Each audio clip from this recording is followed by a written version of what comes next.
साथियों, ये यहाँ एक बुक स्टॉल लगाया गया है और मैं आपको अपने ब्लॉग के माध्यम से दिखाना चाहता हूँ। अपने उम्र के समय में वो ज़माना था, 90 का दौर था, जब बहुजन मिशन धीरे धीरे जागृत हो रहा था, जिसको मान्यवर कांसीराम ने गांव-गांव में जगाया था। उस बहुजन मिशन के दौरान ये किताबें, ये साहित्य मिलते नहीं थे। देखिए, ये भाई साहब बहुत दूर से आए हैं। क्या कैसा चल रहा है? ठीक ठाक है? ठीक है। अच्छा, नाम डालिए अम्बेडकर पुस्तकालय। आप बताते रहिए। प्रेम प्रकाश गिरधरपुर। अच्छा, आजमगढ़। आपने परिचय बताया। अम्बेडकर पुस्तकालय प्रेम प्रकाश गिरधरपुर के रहने वाले हैं। मोबाइल नंबर दे दीजिए। आप बताइए ना। 9555 83 28 13। बहुत अच्छा, आपका प्रचार भी हो जा रहा है और ये बहुत ज़रूरी है, क्योंकि समाज की जो विडंबना रही है वो ये रही है कि जो लोग संत को संत समझते थे, वो संत बुद्धिज्म के व्यक्ति थे, तर्कों पर आधारित अपनी बात को कहने में माहिर थे। उन्होंने तर्कों के द्वारा लोगों से शास्त्रार्थ किया था। ये बात पंडाल को मैं दिखाना चाहता हूँ। काफ़ी लोग बैठे हुए हैं। धीरे धीरे मैं उस पंडाल की तरफ पहुँचता हूँ। यहाँ बहुत से लोग खड़े हुए हैं। कार्यक्रम कब से चल रहा है भैया? कार्यक्रम कब से चल रहा है? सवेरे से चल रहा है। भीड़ काफ़ी थी और भीड़ बढ़ने की उम्मीद है। जी, बहुत अच्छा। अच्छा, कुछ लोग रविदास जी के बारे में कुछ बता सकते हैं? कौन लोग बता सकते हैं?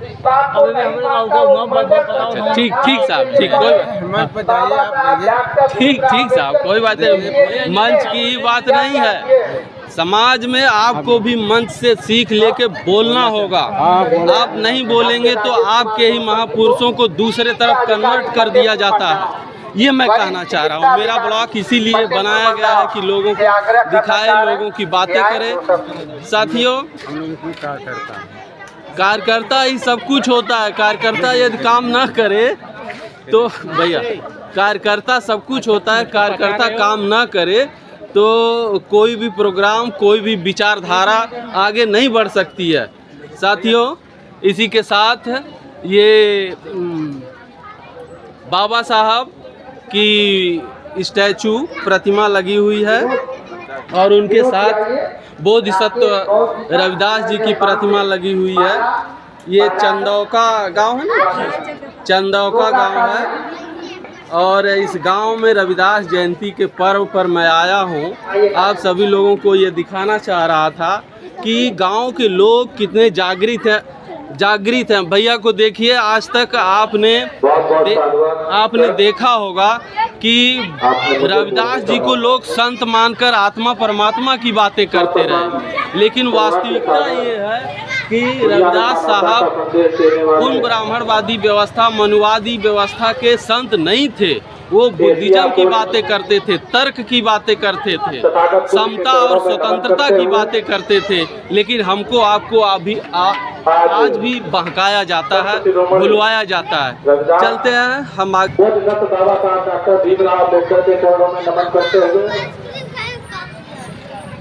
भारत देश की पहली महिला शिक्षा राष्ट्रमाता सावित्रीबाई फुले के चरणों में नमन करते हुए, भारत देश के सबसे पहले पुरुष शिक्षक राष्ट्रपिता ज्योतिबा फुले के चरणों में नमन करते हुए, धोबी समाज से जन्मे संत बाबा गाडगे के चरणों में नमन करते हुए, पेरियार ईवी शोभा नायकर के चरणों में नमन करते हुए और ओबीसी समाज से लड़ई सिंह यादव के चरणों में नमन करते हुए, बहुजन नायक मान्यवर कांसीराम के चरणों में श्रद्धा सुमन अर्पित करते हुए आज मंच पे मंचा से तो बहुत जो है इस कार्य के लिए बधाई देते हुए मैं उनका भी जो है हार्दिक वंदन अभिनंदन करता हूं और इस पूरे ग्राम समाज की प्रधान मेरी सीनियर की पत्नी माननीय रीता जी को भी मैं इस कार्य के लिए बहुत ही बधाई के साथ इसका भी हार्दिक अभिनंदन वंदन करते हुए आप सभी को इस प्रांगण में आने के लिए बहुत बहुत साधुवाद करता हूँ। आप सभी का मंगल हो। साथियों, न राम से न हनुमान से, न राम से न हनुमान से न किसी चंदौका में जो भोजन की व्यवस्था की गई है, यहाँ के कार्यकर्ता लोग हैं। मैं अपने बहुजन ब्लॉक टीवी के माध्यम से आप लोगों को ये दिखाना चाहता हूँ। देखिए, ये कार्यकर्ता लोग हैं लगे हुए हैं, जिनके ये बाबू हैं। देखिए, इसके सर पे पंचशील का पटका बंधा हुआ है। वही बात मैं बताना चाह रहा था कि जो समय है हमारे महापुरुषों को जो देखने का, समझने का, वो क्या तरीका रहा है जानने के लिए तो हमारे पुरखे रविदास जी को बहुत पहले से जानते थे। लेकिन समस्या ये है कि जानने का तरीका क्या होता है। पुरखे तो जानते थे रविदास को कि सोने का कंगन निकालते थे, लेकिन साथियों, साहित्यों और खोजों से पता चला है कि नहीं, वो कंगन की बातें झूठी है। हमारे ऊपर वो थोपी गई है, हमको झूठ के द्वारा बताया गया है। यहाँ के कार्यकर्ताओं को मैं ये दिखाना चाहता हूँ। यहाँ बहुत ही सराहनीय कार्य है कि लोगों ने भोजन दान की भी व्यवस्था की है।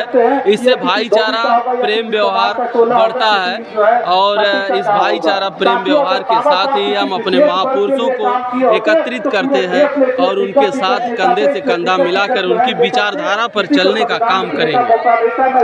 बहुत बहुत साधुवाद, धन्यवाद साथियों।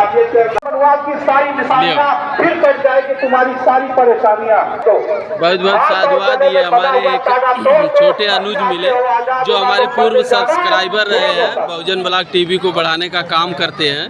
और मैं ये चाहता गौतम बुद्ध और रविदास जी के चरणों में हिंदू धर्म को छोड़ा है, सुमन अर्पित करते हुए कहना चाहूँगा कि ये जो इतना बड़ा प्रोग्राम हो रहा है हमारे नवयुवक मंगल दल के तत्वाधान में हो रहा है।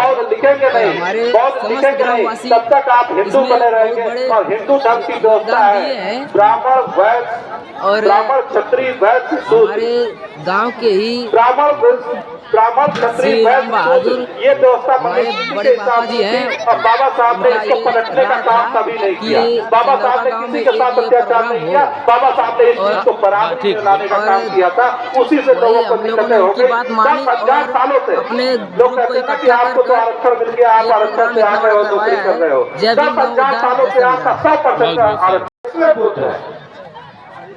तो बुद्ध का मतलब ज्ञान, बुद्ध का मतलब नॉलेज।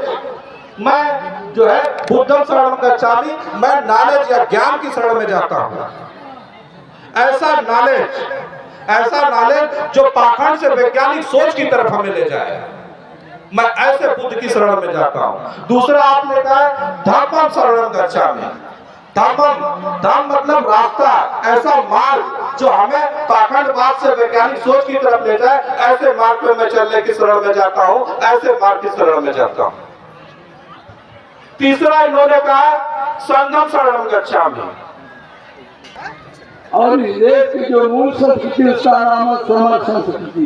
इन दोनों संस्कृतियों के संघर्ष की कहानी कल भी था, आज भी है और कल भी रहेगा। और भारत को चूंकि बहुत विचार देने का तो बहुत मैटर है, लेकिन हमारे हमसे बड़े अच्छे हम MP साहब बैठे हैं। डॉक्टर राकेश जी बहुत प्रखर वक्ता है, अच्छे विद्वान हैं और साथी लोग हैं। मैं कितना क्या कहूँ, कम से कम बोलना चाहता हूँ। हमें उतना बोलना चाहिए, समाज को देखना चाहिए कि समाज के लोग हमारी बात को कितना लाइक कर रहे हैं। अगर कहीं से एहसास हो जाए कि हमारी बात स्वीकार नहीं कर रहा है समाज, तो अपने आप समय को साफ करके बैठ जाना चाहिए, विदा लेकर के। बंधुओं, अब चूंकि संत गुरु रविदास जी दाहिने मुक्ति भगवान बुद्ध की लगी है और लास्ट में बाबा साहब अम्बेडकर की लगी है। हम लोग ये जानते हैं कि भगवान बुद्ध, बाबा साहब, संत गुरु रविदास तमाम महापुरुष हुए हैं। हमारे बाबा साहब के बाद संत साहब कांसी राम जी, जिन्होंने अपनी जिंदगी को पूरे दांव पर लगा दिया, समाज का नाम समर्पित करके आजीवन इस समाज को नई दिशा देने के लिए अम्बेडकरवाद को घर घर पहुंचाने वाले ऐसे मसीहा जो अपने लिए कफन के लिए भी नहीं पैसा रखा, ऐसे मसीहा मानवता के संत साहब कांशीराम जी को मैं भूल गया था, इसलिए याद आया, उनको भी नमन कर रहा हूँ।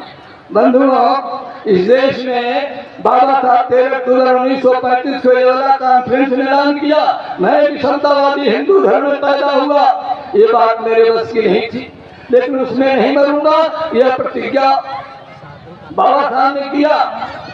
तो वह प्रतिज्ञा कब पूरा किया? 14 अक्टूबर 1956 को नागपुर की पावर भूमि में। सभी लोग जानते हैं 76 वर्ष आजादी के दिन गुजरने के बाद जिस समाज में हम लोग पैदा हैं, बाबा साहब जो कि हम जो वंशज हैं, आज भी जाति अगर चोट न लगे, चोट मारी जाए, चोट न लगे, तो दो बात हो सकती है, या तो वह व्यक्ति पागल है या तो उसको सुनबहरी का रोग है।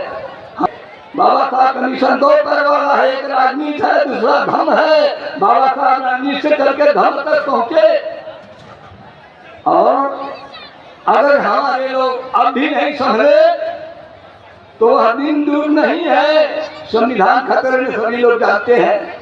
इसलिए जितना जल्दी हो उस धर्म का परित्याग कर दीजिए। अगर बाबा साहब का खून तंगी है और जाति अपमान से आपका खून गर्म हो रहा है, तो जितना जल्दी है उनका त्योहार व्यवहार संस्कार छोड़ दीजिए। बोलना बहुत कुछ था, अब मैं नहीं बोलूंगा। सबसे विदा लेता हूँ, अपने वाणी का विराम देता हूँ। सबको जय भीम, नमो बुद्धाय। इस देश में जाति व्यवस्था चरम सीमा पर थी, ऊंचाई और नीचाई थी, छूत छाट था, भेदभाव था। इन परिस्थितियों में इनका जन्म हुआ। अभी जब मैं आया हूं तो हमारे कुछ वक्तागण बोल रहे थे संत शिरोमणि गुरु रविदास जी के बारे में कि यह चमड़े का काम करते थे, जूता सिलते थे और तरह तरह की बातें करते थे। लेकिन अगर आज इस बात को हम अपने पढ़े लिखे लोगों के बीच में रखना चाहेंगे तो वो हमारा पढ़ा लिखा समाज ये कहेगा कि ये जो बोल रहा है बिल्कुल गलत बोल रहा है, इसमें कोई सच्चाई नहीं है। इसलिए साथियों, संत शिरोमणि गुरु रविदास जी ना ही वो जूता नाचते थे, ना ही वो चमड़े का काम करते थे। अगर ऐसा काम करते तो पूरे काशी के ब्राह्मणों को संत गुरु रविदास जी के सामने नतमस्तक होना पड़ा था। लोग कहते हैं कि इन्होंने कठौती में गंगा को उतार दिया, इन्होंने पत्थर के शालिग्राम को पानी में तैरा दिया। अगर साइंटिफिक दृष्टि से हम देखते हैं, अगर एक बाल्टी आप पानी ले लीजिए, उसमें एक छोटा सा कण डालिए, तो क्या वो पानी के ऊपर रहेगा? वह नीचे बैठ जाएगा। लेकिन अगर दुनिया के सभी अंधविश्वास को हम मानते हैं तो ये भी मानना पड़ेगा कि संत गुरु रविदास जी ने पत्थर के शालिग्राम को पानी में तैराया था। इसलिए मैं कहना चाहता हूं कि संत गुरु रविदास जी का एक वैज्ञानिक दृष्टिकोण था और उन्होंने इस देश की जो जातिवादी व्यवस्था है, जिस जातिवादी व्यवस्था के कारण हमें नीच समझा गया, हमें अछूत समझा गया, ऐसी व्यवस्था को खत्म करने के लिए आज से कई हजार साल पहले इन्होंने आंदोलन किया था। संत गुरु रविदास जी ने कहा था कि जाति जाति में जाते हैं, ज्यों केलन के पात रविदास मानुक सुधर न सके जब तक जाति में जाए। उस समय इन्होंने कहा था कि इस देश में जातियां केले के समान हैं। अगर केले को आप उधेड़ना शुरू करें तो उसमें पत्ता ही पत्ता नजर आएगा, कहीं ठोस चीज नजर नहीं आएगी। उसी तरह से इस देश की जाति व्यवस्था है। उस जाति व्यवस्था में एक एक जातियां में सैकड़ों सैकड़ों उपजातियां हैं, इनका कहीं अंत नहीं है।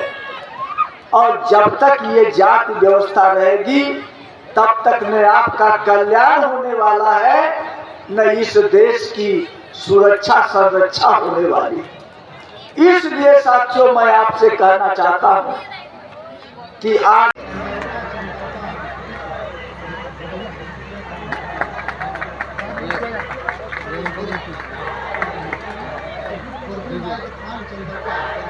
इधर हो फोटुआ उधर हो जाए,